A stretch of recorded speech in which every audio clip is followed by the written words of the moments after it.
This is Jake Seeley, and I'm the blown ACL that ruins your football season.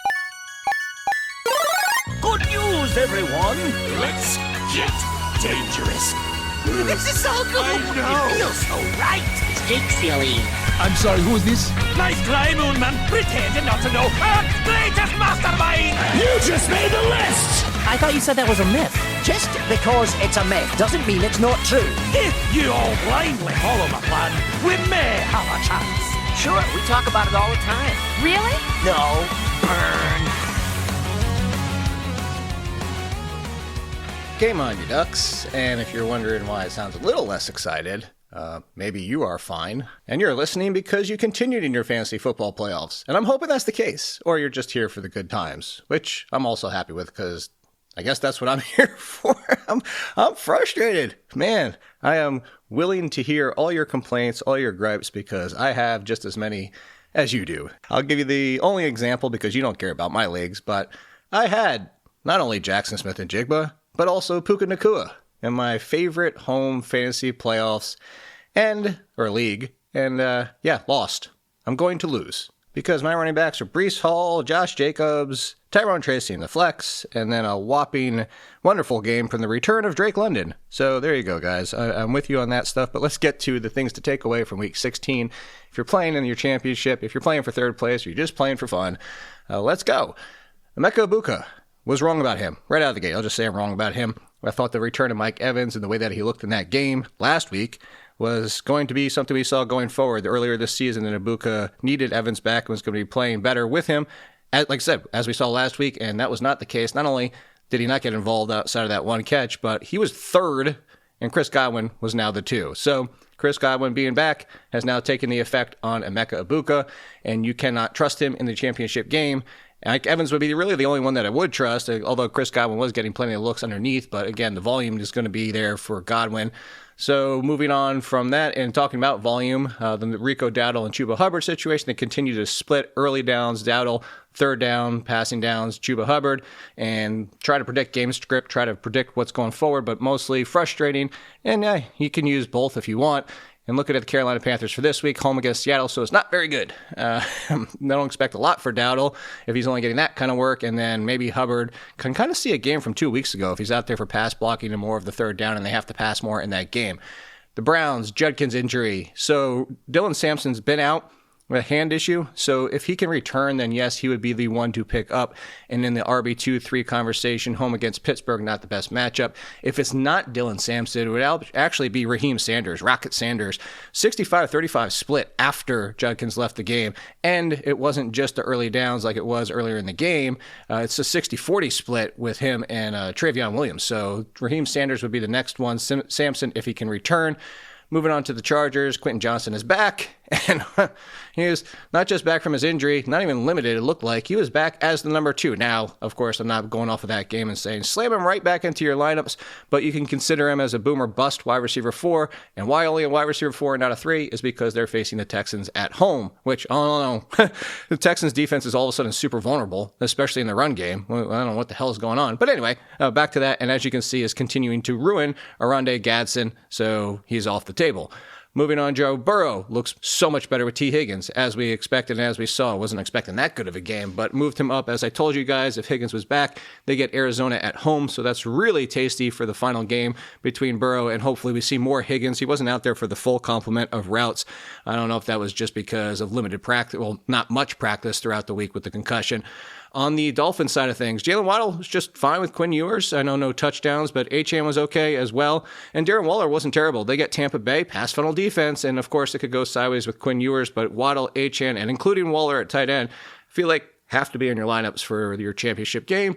The Saints situation, told you I didn't want to start Audric Estimate. I'm not saying told you like, haha. I'm told you like, it's the Saints, man. Taysom Hill is now, like he had passing, rushing, and receiving yards, had the passing touchdown. They get the Titans. Taysom Hill, if you want to take a flyer at tight end, look, I'd use him over Parkinson, which probably means this is going to go sideways and Parkinson's going to have 100 yards and a touchdown. Although, on that side of things, as we mentioned before, Terrence Ferguson was running a few more routes with Parkinson blocking. But anyway, Taysom Hill is the flyer of tight end ones if you want. What the hell? We can only hope on the Jets side of things that Tyrod Taylor is back for the Jets, as I said at the top, continuing to kill Breece Hall. And Adonai Mitchell had an okay game with the 5, but more so you expect that Adonai Mitchell will get back into the wide receiver 3 conversation if Tyrod is back. Breece Hall will become an RB2 again. Then it's against New England, so it's not the easiest matchup, but those would be the 2. Hopefully we can get Tyrod back for that. Vikings, Jordan Mason was hurt. Aaron Jones, I mean, you know what to do with or without him. Aaron Jones is in the mid-low RB2 conversation with him, and even higher without him. Justin Jefferson looked good. Hey, we were talking about, like, this is finally the time it was starting to happen, and guess what? J.J. McCarthy is hurt. So worth monitoring. You have to watch that. I don't think Justin Jefferson would even be startable. Wide receiver 4, Quentin Johnston versus Justin Jefferson. Quentin Johnston with Herbert against Houston versus Jefferson with Max Brosmer against the Lions on, by the way, Christmas. I almost said Thanksgiving because there's 3 games. That'd be a conversation to have if there's no J.J. McCarthy. Gosh, I can't believe we're doing this. New York Giants game plan. Jackson Dart was another miss by me, mostly because I did not expect the Giants to run, and then run some more, and then run again, and then continue to run, and then run a little bit more. I know it was facing the Vikings, and maybe that was the game plan, but man, and Tyrone Tracy was getting it going early on, but as expected, what happens when you are clearly having one game plan is it got shut down pretty much in the second half. They do get the Raiders on the road next week. That battle for the number 1 pick as both teams try to tank, so I'll have to watch that one. The Chiefs are falling apart. Gardner Minshew is out for the season, so we didn't even get the Travis Kelce value that we had hoped for because, man, that situation is just going sideways as sideways can. I guess we have to start Kelce, but I don't know that we can even start Xavier Worthy or Marquise Brown or Juju Smith-Schuster or the back. Sorry, Chiefs, this is just not your. Hey, this sounds like a lot of my fantasy teams. There you go. I was about to compare myself to the Chiefs. I don't want to because I don't like them. Let's move on. I don't really hate them. I just don't like them. The Broncos, they do get the Broncos at home, which makes it even worse for the Chiefs. So there you go. On this Cardinals side, Michael Carter looked really solid. I was about to say good, but goodish. Yeah, he looked pretty goodish. They get the Bengals, so he'll be in the RB2 conversation.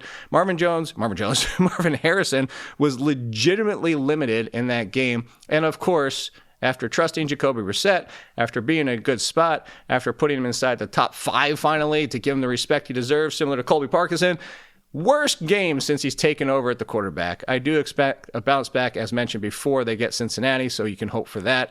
On the Falcons side of things, look, Drake London, I know I joked about it, but he ran 30 routes to 31 for Mooney out of 35 total. He was out there. If you watched him, didn't look like he was completely explosive, but he did have 8 targets, tied with Kyle Pitts, only behind Bijan Robinson. Kirk Cousins actually, for most of the game, I think it was into the third quarter, was only targeting 3 people, and that was it. It was Pitts, Bijan, and Drake London. So, look, they get the Rams on Monday Night Football. It sounds like, obviously, he'll be back out there, and you can hope better, closer to 100%, but in the wide receiver 2 conversation because of that. Parker Washington goes off against the Broncos. Against the Colts next week, I don't think that you're starting Parker Washington in your championship game. I would expect bounce backs for Brian Thomas and Jacoby Myers. The Broncos just did what they did and focused on those 2, and Parker Washington spent a lot more time than Jacoby Myers. Well, not a lot more time, but a lot of time running out of the slot as well, and he just happened to take advantage of the open space and matchups there. So we've done this with Parker Washington before. Get back on Brian Thomas and Jacoby Myers for the Colts next week. As I mentioned, the Texans defense is broken. Ashton Jeanty just goes off, of course, when everybody's benching him or watching them in the consolation brackets. George Jordan, as I speculated, said that he had the higher ceiling. That would be the one I chased for the Texans. He was the one to lead that backfield, also lead basically in value. They get the Chargers next week. If there is Woody Marks back on the field, you have him as an RB2. If there is no Woody Marks, George Jordan, probably more of a high-end RB3 just because of the risk, and maybe Nick Chubb gets those goal line carries, but he would be the one. On the Steelers side, of course, we have enormous days, not only just from Jalen Warren, but Kenneth Gainwell, or not only just from Kenneth Gainwell, but also from Jalen Warren. They are at the Browns next week, or championship week this week coming up. Probably both in the RB2, 3-ish conversation given the matchup, but I mean, depending on weather and other situations with other games, I could find both of them as RB2s, depending on injuries and stuff. And then you have the Lions looking as off as they could be until end of the game. They get the Vikings on the road on Christmas Day. I don't think it's a risk to say that we expect better from the entire team. And Jameson Williams and Amon-Ra St. Brown, look, it's the Lions. You're starting all of them if you survived that game. And then to close things out, as you saw on Sunday Night Football, is that the Ravens forgot about the lead and the fact that they had Derrick Henry and forgot to use Derrick Henry at the end. But you're starting Derrick Henry. You're starting Zay Flowers, even if there is no Lamar Jackson, which is going to be the big question heading into the final week. And on the Patriots side of things, Kayshon Boutte, if he's out, you could take a deep flyer on Kyle Williams, but this is more about Stephon Diggs, Hunter Henry, and that backfield, which, by the way, also TreVeyon Henderson banged up. You might be starting Ramondre Stevenson in your championship game, if you hopefully made it there. I hope you made it there. Let me know you made it there. I'll be over at The Athletic, as always, with the waivers, ranks, and all that good stuff. It's some Christmas fun. Good luck, everybody. Merry early Christmas. Say that again on Wednesday. And hopefully you're better shape than I am.